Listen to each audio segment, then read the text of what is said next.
Hello दोस्तों, आज की कहानी है तपस्वी बिल्ली। एक वन में एक पेड़ की खोल में एक चकोर रहता था। उसी पेड़ के आसपास कई पेड़ और थे जिन पर फल व बीज उगते थे। उन फलों और बीजों से पेट भरकर चकोर मस्त पड़ा रहता था। इसी प्रकार कई वर्ष बीत गए। एक दिन उड़ते उड़ते एक और चकोर सांस लेने के लिए उस पेड़ की टहनी पर बैठ गया। दोनों में बातें हुई। दूसरे चकोर को यह जानकर आश्चर्य हुआ कि वह केवल पेड़ों के फल व बीज चुगकर जीवन गुजार रहा था। दूसरे ने उसे बताया, भाई, दुनिया में खाने के लिए केवल फल और बीज ही नहीं होते हैं, और भी स्वादिष्ट चीज़ें हैं। उन्हें भी खाना चाहिए। खेतों में उगने वाले अनाज और बेजोड़ होते हैं। कभी अपने खाने का स्वाद बदल कर तो देखो। दूसरे चकोर के उड़ने के बाद वह चकोर सोच में पड़ गया। उसने फैसला किया कि कल ही वह दूर नजर आने वाले खेतों की ओर चला जाएगा और उस अनाज नाम की चीज का स्वाद चख कर देखेगा। दूसरे दिन चकोर उड़कर एक खेत में जाकर पहुंचा। खेत में धान की फसल उगी थी। चकोर ने कोपले खाई। उससे वे स्वादिष्ट लगी। उस दिन के भोजन में उसे इतना आनंद आया कि खाकर तृप्त होकर वहीं आंखें मूंद कर सो गया। उसके बाद भी वह वहीं पड़ा रहता। रोज खाता पीता और सो जाता। 6 साल दिन बाद उसे सुध आई कि घर लौटना चाहिए। इस बीच एक खरगोश घर की तलाश में घूम रहा था। उस इलाके में जमीन के नीचे पानी भरने के कारण उसका बिल नष्ट हो गया था। वह उसी चकोर वाले पेड़ के पास आया और उसे खाली पाकर उसने उस पर अधिकार जमा लिया और वहां रहने लगा। जब चकोर वापस लौटा तो उसने पाया कि उसके घर पर तो किसी और का कब्जा हो गया है।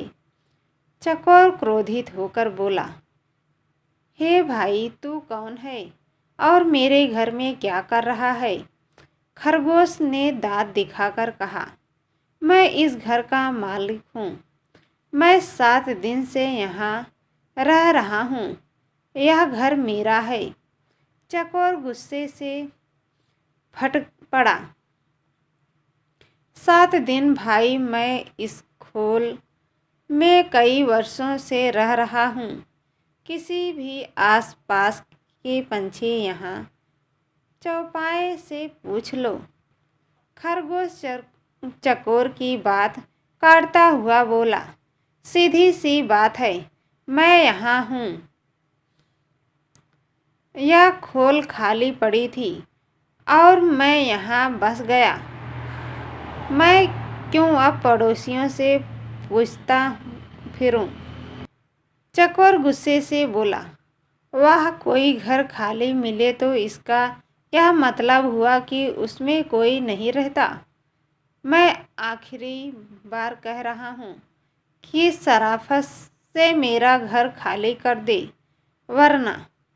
खरगोश ने भी उसे ललकारा, वरना तू क्या कर लेगा? यह घर मेरा है। तुझे जो करना है कर ले। चकोर सहमत हो गया।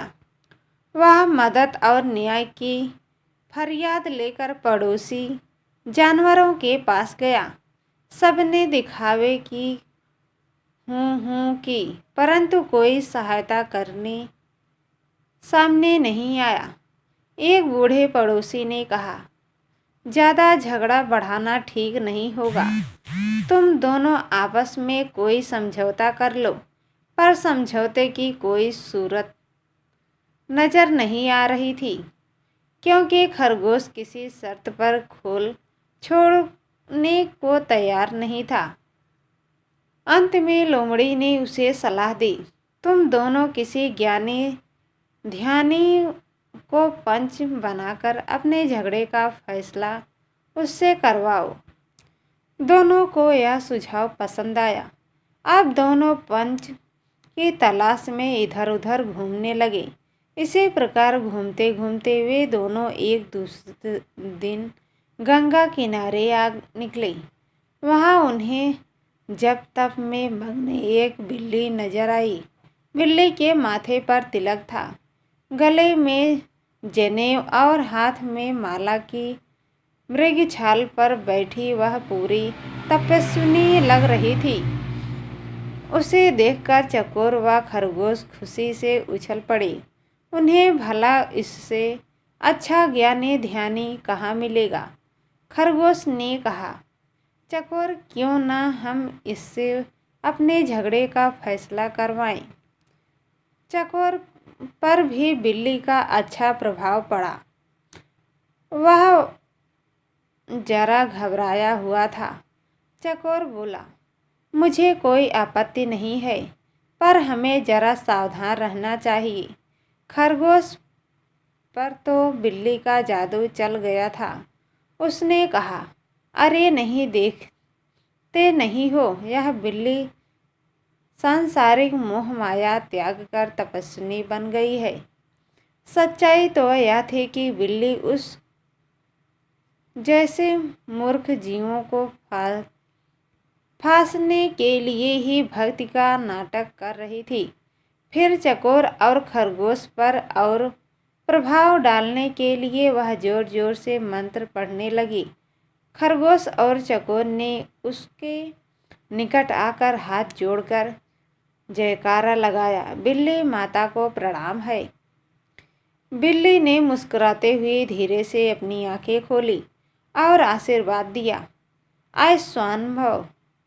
तुम दोनों के चेहरों पर चिंता की लकीरें हैं। क्या कष्ट है तुम्हें बच्चों?